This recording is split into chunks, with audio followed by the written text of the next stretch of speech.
Hello beautiful souls, welcome here to Ladybug Farm.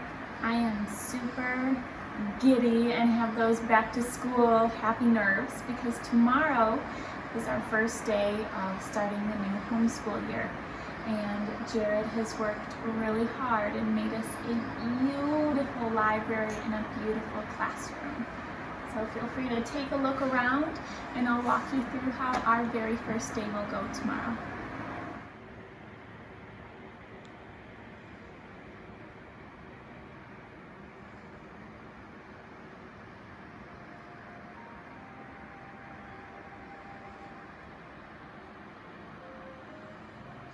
In a prior video I made, we mentioned our morning rhythm and how we go through our morning.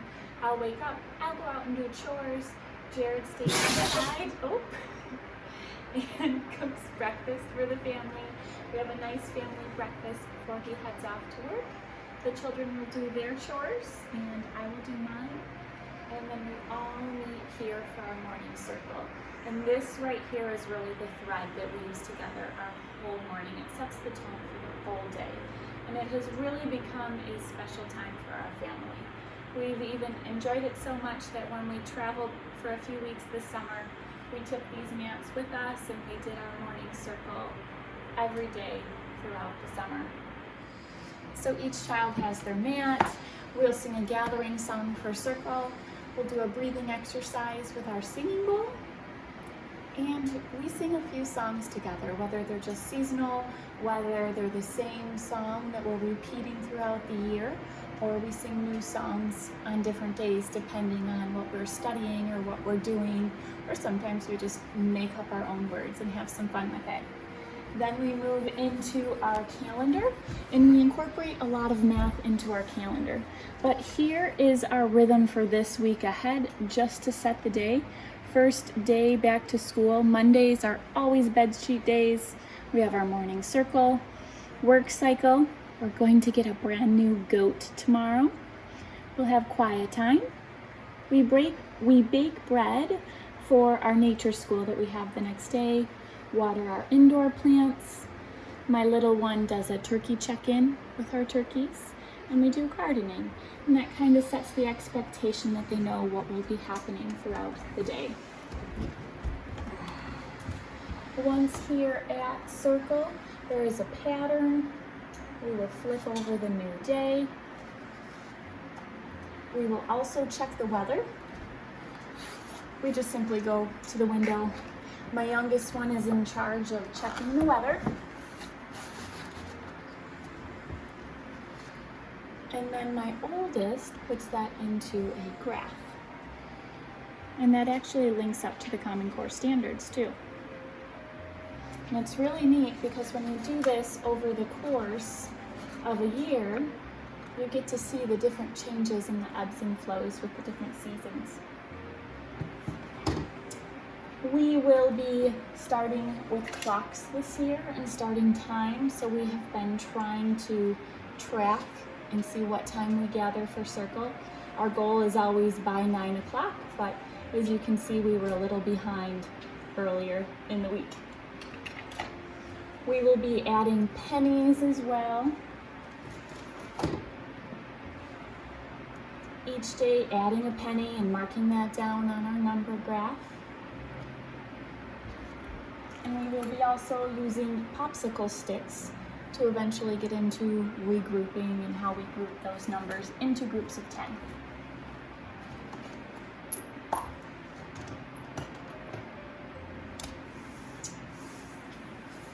At Circle, we will also do different letters each day.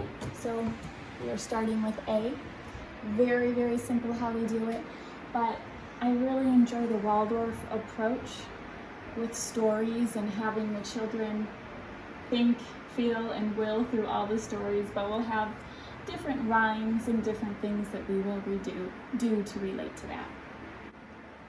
Once our morning circle is finished, we continue with the Waldorf theme, and we have a special story that we do storytelling. We follow a little gnome named Super Sam, so we will take you over to that side of the classroom so that you can see our nature table and our setup for that.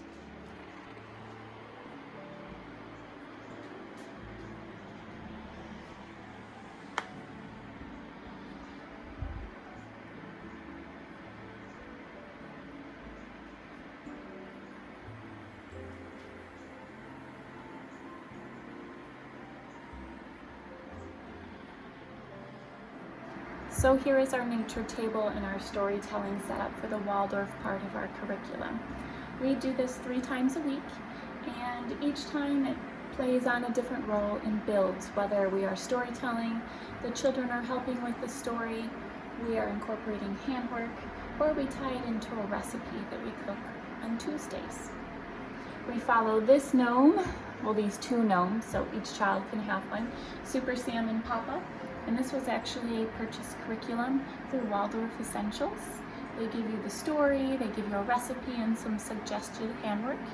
And you can take it from there as you choose, as deeply, intensely, or as simplified as you choose to do it. But it's been a beautiful rhythm that we incorporated all last year into our homeschooling. And we're really excited to continue with the simplicity and the rhythm of this Waldorf curriculum.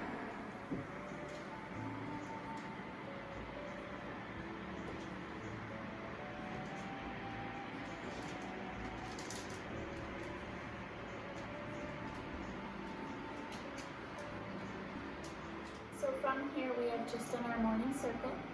We've moved into our Waldorf storytelling, and then we transition into work cycle. And this is a 90-minute work cycle. The beautiful thing when you homeschool is that you get to pick and choose all different types of philosophies and things that work for your method of teaching and for your children, and formulate your own curriculum. And that's kind of what we do here. For our 90-minute work cycle, the children will get to choose what they do and in what order they do. But I'm incorporating a little bit more responsibility this year for my oldest.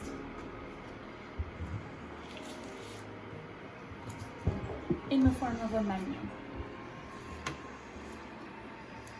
So she will have beverage, appetizer, main course, and dessert.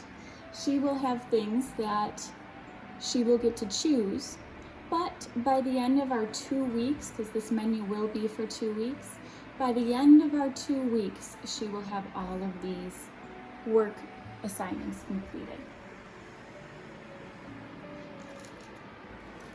And this was something simple. I actually used this with my 4th graders when I used to teach. It's just 2 pieces of construction paper. Her menu goes in the front. Things she needs to finish over here. Things she needs to fix. And when she's finished, she can put them in the back.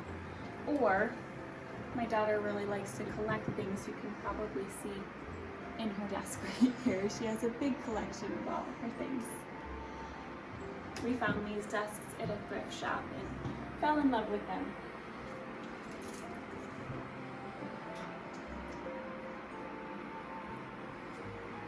So here's a look at some of the things that they might choose to do this next few weeks in our work cycle. We are following a curriculum loosely from Tara West, Kinder Literacy and Kinder Phonics, and we will be studying the classic rainbow fish.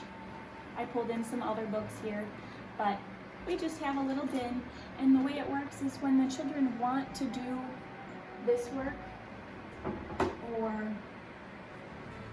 they want to do this work, they come down and pull a mat out.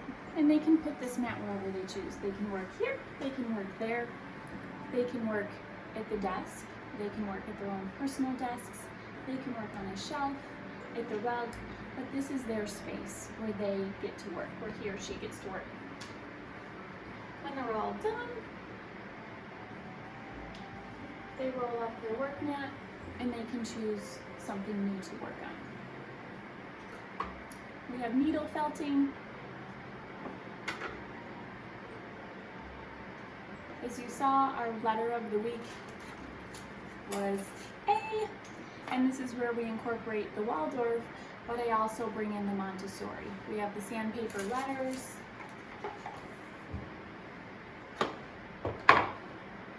and then we also have the sound box that a lot of Montessori classrooms will have too.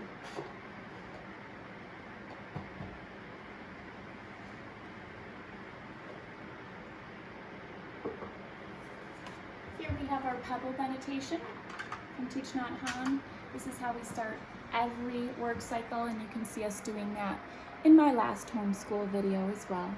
But this is how we start every work cycle. We have some math activities over here. Again, these right here are a lot of Montessori materials. You have your beads, different colors when we get into place values. We will be working on coins. We just got this amazing book from our local library. And coins is also something that's on the Common Core for first grade, so we will be reviewing that as well.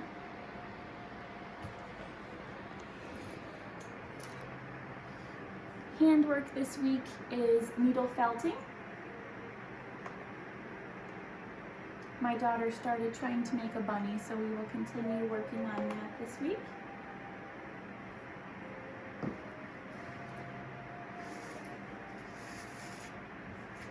Our local library did an online story time, and then they gave us some activities this week. And this is all about me. They'll be making huge body diagrams, and over the next month we'll be turning that into an anatomy lesson as well.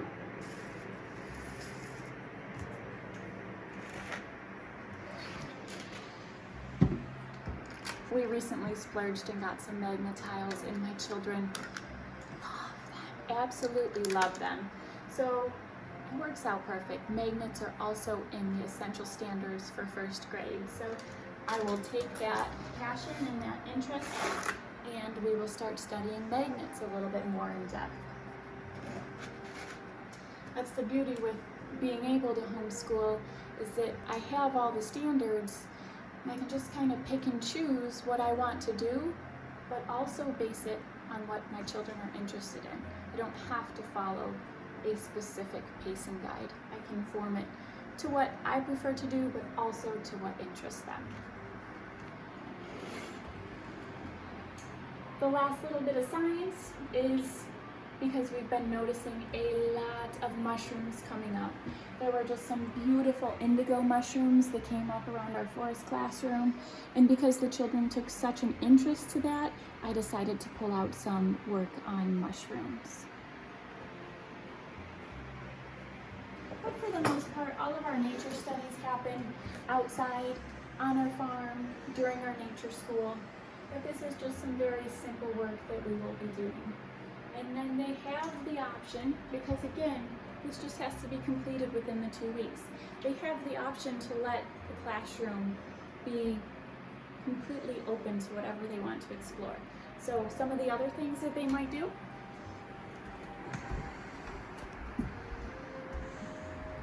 they still love the play food as much as we do like to get in the kitchen and cook real food.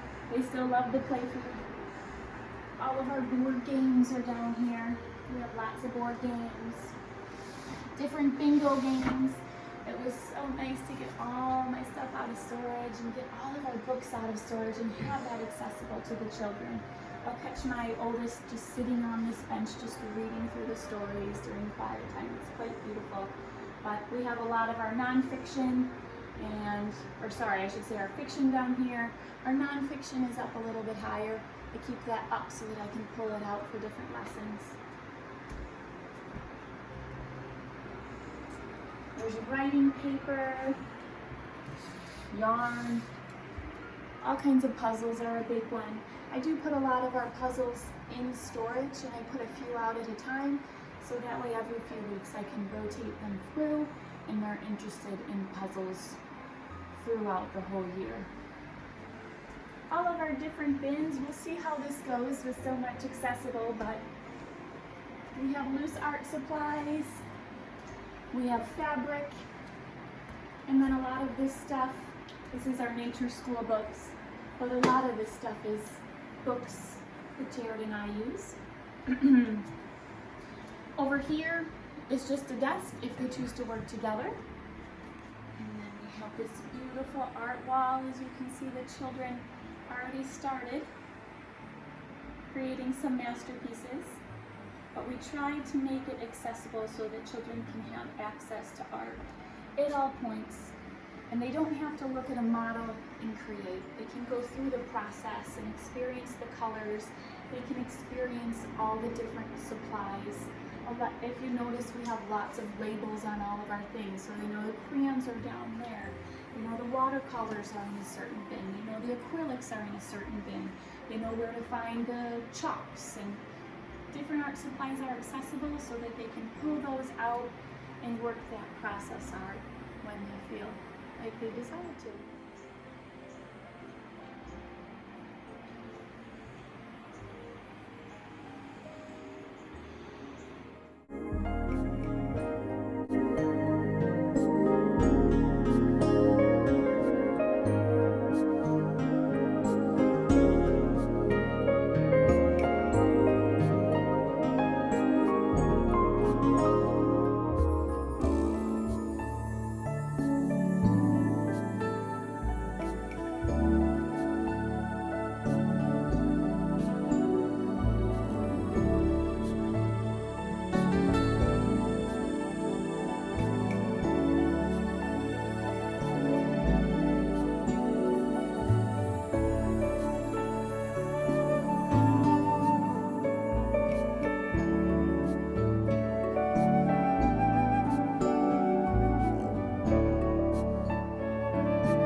That was a time lapse of our first morning of officially doing homeschooling, the homeschooling part of homeschooling. It is just a tiny little snippet of what we do.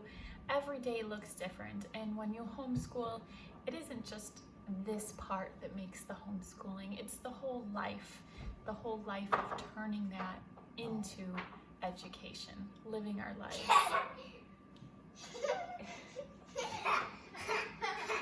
In creating a culture of education. So thank you for joining us and seeing the traditional sense of how we do homeschooling here on the homestead.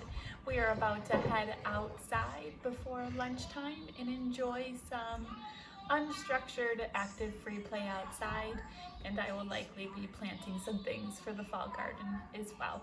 And then we're going off to get a new coat as well. Have a beautiful day ahead, everybody.